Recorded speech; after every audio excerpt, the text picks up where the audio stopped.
this. Okay. This is a video. Is this there? Is this theirs? Plug it over here. But there's Swank. What is he running at here? Do you know what the resolution is? What resolution is he running at? I wonder. I don't know. I'll match it. Let me right click and take a look.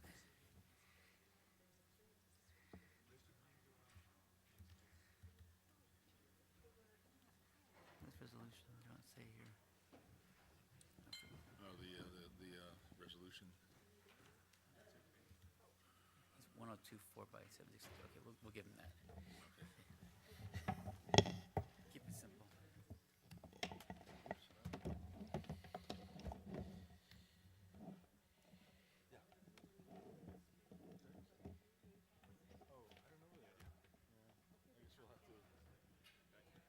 I had the others, but didn't seem to have us.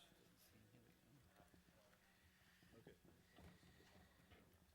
He's hooking it up right now. Yeah, I'm gonna split the same resolution you guys have. He'll be there. So you're 1024. There we go. That's what you like.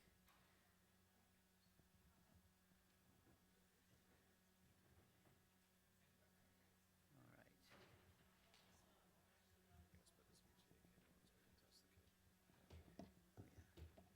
So let me get everyone's slides up first here, so we have them all. So I want to get everyone's slides ready to go here. So we have Artie's. Bring up. I'm up first. Okay, well I can bring them. Let's just get them all launched. And I'm only going to show a couple, then I'm going to come back to my. Where are you putting them? Desktop or? They're right here in Mises Talks. But, so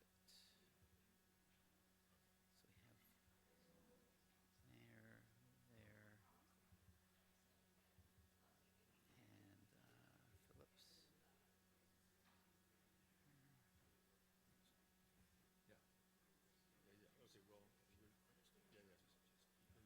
I'll try. Okay. And then I have a check it. Are we up or not?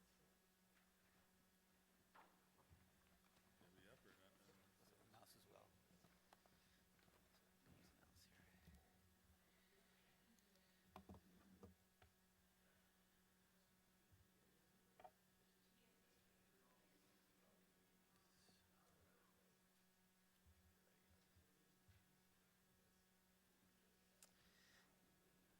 And then Dave, you're over here, right?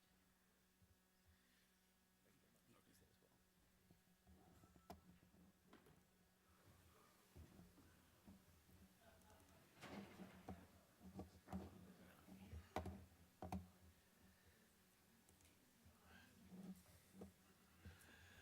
Okay, I'm Dave Waltz. I'm moderating this panel. We're going to try and catch up on time a little bit. The panel today is on, this is an industry panel, and it turns out there are a lot of industries involved, and whether this is representative or not, it's hard to say, but I think it's an interesting mix. We're going to have Artie Kressner, who had been at Con Ed, Eric Horvitz, Microsoft Research, Eve Schooler from Intel, and Steve Phillips from AT&T. I'll say a little more about them before they each speak. There are a lot of issues that cut across these, including issues in industry-university collaborations, such as intellectual property and research agreements. How do we actually do that? How do we work with industry and universities together? Tech transfer, where does it go? How does it get there? Who does it? Spin-offs, data sharing, test sets construction. A lot of the work in industry would not ordinarily be shared with universities or anyone else, and how do we do that? Security is an issue, publication of results is an issue. I'm going to come back at the end and say a little bit about the projects we're doing, but we're going to start launching immediately with Eric Horvitz, who's going to talk about his work. And Eric, why don't you stay up there? While he's doing that, Eric is, am I on? No. I'll talk loud. Eric is at Microsoft Research. He's directed research there for quite a long time and has been involved in many other things. Interestingly, he's an MD as well as a computer science PhD, and so he has hands in a lot of different projects. And so, Eric. Okay. Well, thanks a lot, Dave. So at Microsoft, there's quite a burgeoning interest in environmental sustainability. There's actually a product team czar in the main corporation in sustainability, Rob Bernard, who has a team in this space looking at a variety of things. And then at Microsoft Research, it's been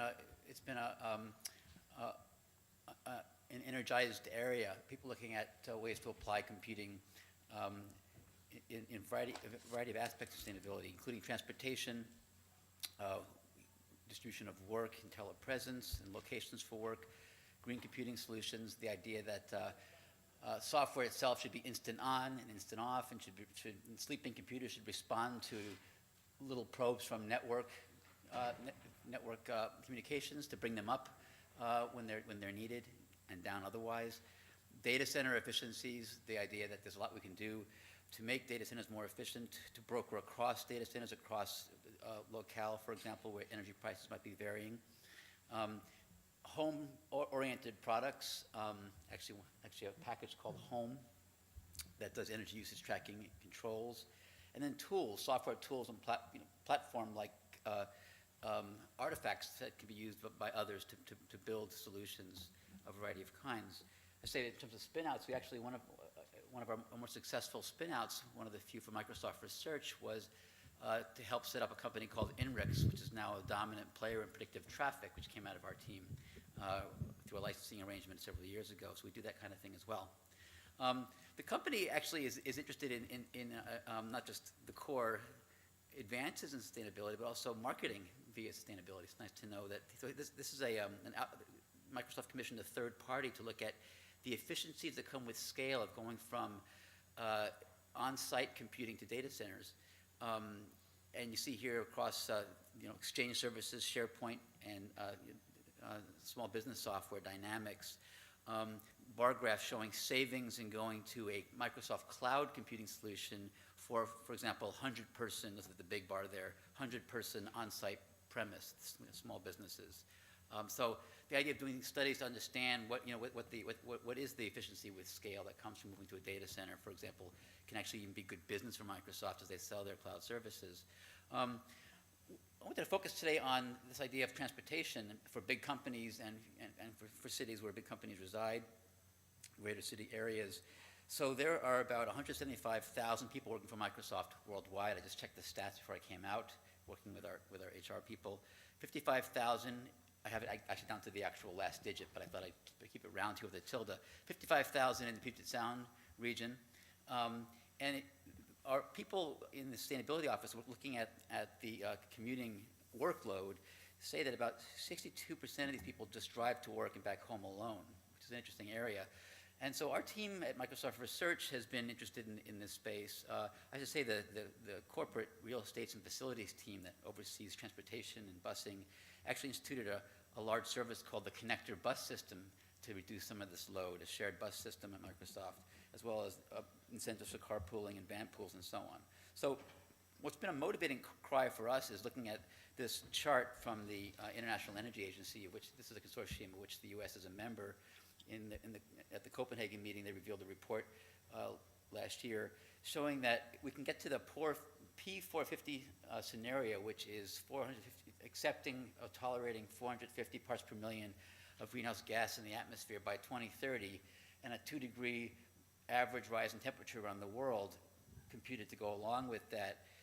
If we do a bunch of things to get us down to this P450 over here, which will take effort or work, and they broke down the effort required to get down there. And we were pretty amazed looking at this chart that about half of the effort isn't in fancy data centers and so on. It's in end-user efficiencies and conservation, believe it or not. We were surprised by this.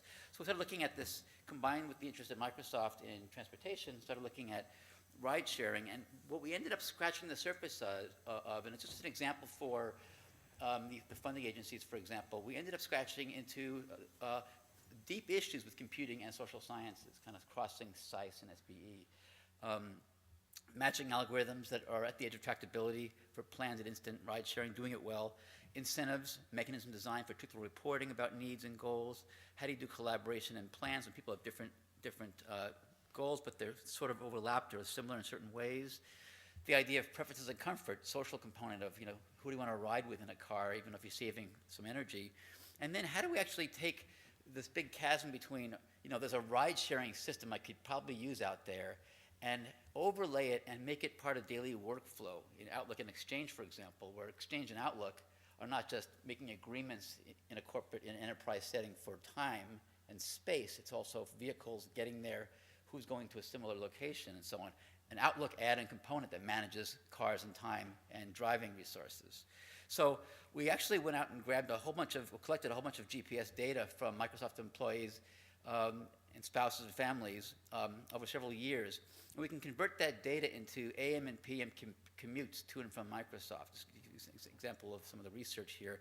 This is with Ajay Kumar, who's at Microsoft Research now, just graduated CS at Harvard, working with Barbara Gross and David Parks, which was an intern. We did this together. You see the density of the lines here is where the density of Microsoft commute traffic is, in this case in the AM. And we said, well, what's really interesting, the technical problem here? We have two different people, person A coming in, person B coming in, leaving at slightly different times, having different goals for arrival, different tolerances for driving longer to get to the destination and so on, and started working up algorithms for dealing with these divergent preferences that overlap in certain ways, which is a big search problem typically in optimization to figure out, who goes together and what's the loss and gain.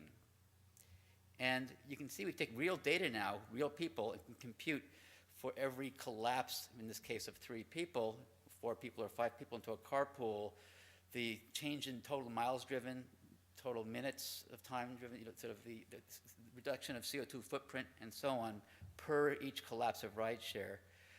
And we can build a system that takes some principles, including a decision theoretic version of set cover and running with an incentive mechanism that comes out of the kind of, you might say, with Vickrey-style auctions to promote truthful reporting, build a system that can do matching. And we can sort of run this system on real workload. So in this case, just get a sense for how this looks here. A commute request coming into the system for the Puget Sound Microsoft people is pink. A rideshare being discovered and queued is blue. A rideshare starting, I'll be running this in fast time, but it's a real day. And a single ride starting, we can't collapse it here. And we're going to run this thing now. And these are actual usernames of people, aliases we know and love at Microsoft. You can see them coming in here. That's another issue with privacy. We'll talk about it in a few minutes. But what you see here is queuing up of the people requesting. We say 15 minutes before you need to go, you request a ride to Microsoft, and you give your preferences. And the system gets that and queues it. But when you see a blue route appear, it means a rideshare has been found and it's collapsed into a single rideshare and queued for later start. And in a few minutes, if you let this thing running, right now it's 6:19 a.m. in Puget Sound. There's a rideshare being discovered that will work and save carbon and driving and driver attention and so on. And when you see a green route appear, it means the drive has begun in real time, but fast time. So it's nice to see. You always feel a little burst of pleasure when you see the little green route appear. By 8:55 a.m. in the morning, we see a tangle of green in Puget Sound, and we can compute the CO2 savings and so on. What we can do after running this is show what would happen to the road subscription on a day coming into Microsoft, shown by the different widths of usage on these roads. We also can then take the whole simulator, which I think is very useful to show Microsoft folks and other folks, and colleagues in the academic community, industrial community. We can do what-if studies. What if we had more drivers available? We have sort of a log function here on the savings of total cost and total number of rides. What if fuel prices go up? What happens? Where should the park and ride locations be for Microsoft people? This is a very computationally intensive operation. We do one move of the grid and compute the whole thing, the whole system once, and do it again, and then optimize where these park and ride locations should be. Finally, acceptance and trust. It seems like a soft area, but it's a hard area. So we can start thinking about how much people are willing to pay to avoid or to attract a drive with somebody else in their division, somebody up the org chart, down the org chart, sideways, someone they know at Boeing, for example, if you want to jump companies.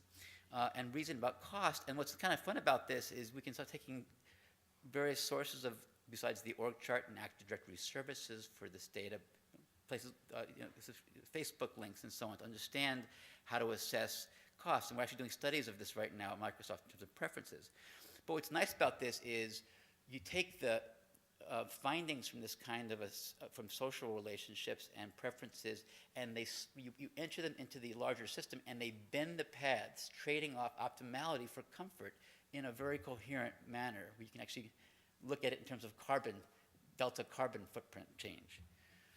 So I wanted to also end by just saying it's not just about ride sharing. There's also a long-term future that we need to be prepared for, and that's for the future that we've been talking about, and Sebastian Thun and others talk about, someday having autonomous vehicles. I keep on saying to Sebastian, yeah, I understand it's really a hard problem and it's exciting, and I think it is, but I think the real AI problem is going to be in, sort of what we do with 1,000 autonomous vehicles that a city might buy someday as public micro-transit that's as flexible as owning your own car. That feels like it. 15 minutes, it pulls up in front of your house, and your friend's in the back waving, and they get out like a horizontal elevator of sorts. But how to do that well is going to be a big challenge, and it's going to be an important area for research. I'll stop there. Okay, thanks, Eric.